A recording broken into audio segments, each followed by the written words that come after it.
บรรยากาศเกี่ยวกับเรื่องของการท่องเที่ยวท่านผู้ชมที่เคารพนับตั้งแต่ภายหลังการแพร่ระบาดของพยาธิโควิด -19 โดยเฉพาะก็แม่นประเทศของพวกเราได้เปิดต้อนรับนักท่องเที่ยวก็เฮ็ดให้นักท่องเที่ยวทั้งภายในและต่างประเทศแม่นได้เข้ามาท่องเที่ยวในบ้านเฮาหลายขึ้นโดยเฉพาะก็แม่นการท่องเที่ยวแหล่งท่องเที่ยวที่เป็นธรรมชาติบ่ว่าจะเป็นการมาแบบครอบครัวหรือว่ามาแบบคณะติดตามได้จากรายงานก่อนปี 2019 ขึ้นหลังสถานที่แห่งนี้เป็นเพียงจุดพักเซาชมวิวของผู้คนที่เดินทางมาผ่านเส้นทางสายนี้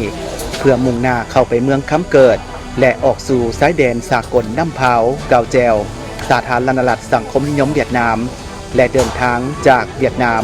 เข้ามาสาธารณรัฐประชาธิปไตยประชาชนลาวเขตภูผามานเป็นเขตที่เหมาะสมกับการหยุดพักเซาภายหลังที่ขับขี่รถมาเป็นระยะทางยาวไกลโดยผ่านภูสูงและขดเลี้ยวต่างๆจึงมาถึงจุดนี้เป็นจุดพักที่สูงและสามารถเลี้ยวเห็นทิวทัศน์ธรรมชาติสวยงามของผาหินน้ำนอและสามารถเลี้ยวเห็นทิวทัศน์ธรรมชาติความงามของผาหินน้ำนอหลายที่ในประเทศของพวกเขาผาหินน้ำนอนี้มีประวัติความเป็นมานับหลายร้อยล้านปีก็เห็นความงามเนาะเห็นความงามแต่ว่าผ่านมานี่เห็นความงามของมันสนับกับความงามที่เฮาบ่ได้มีไผได้ประโยชน์นำมันเพราะคนมาถ่ายรูปแล้วก็ไป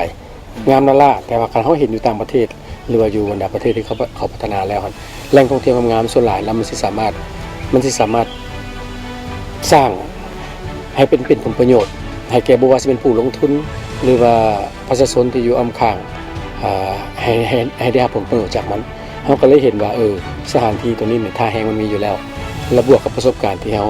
เฮ็ดท่องเที่ยวมาได้หลายปีก็เลยว่าขออนุมัติกับทางแขวงว่าอยากมาพัฒนาเป็นจุดชมวิวผ่านมานี่คนมาแวะ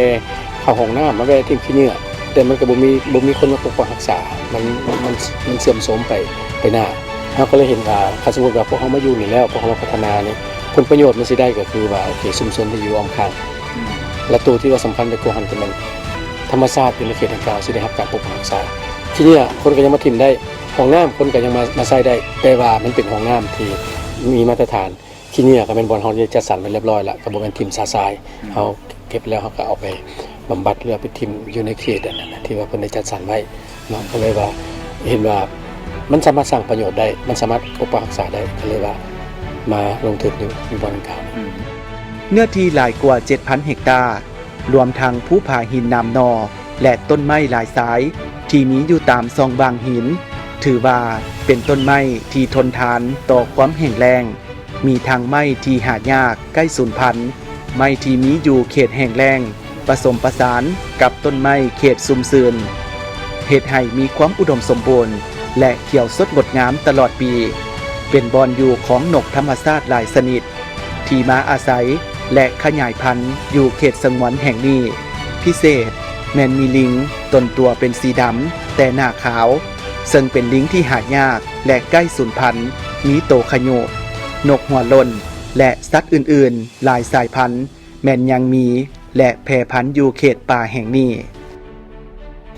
แผนต่อหน้าของเฮาต่อไปนี่เฮาก็สิเป็นดำเนินต่อเพราะว่าคือว่าผ่านมามันเขตทางการมีความอุดมสมบูรณ์หลายเวลาทำอิฐที่เฮามานี่เฮาคิดว่าเฮาสิเฮ็ดแต่สลิงกับยางป่าแต่ปัจจุบันนี่มาฮอดนี่มันมีหลายๆอย่างที่เฮายัง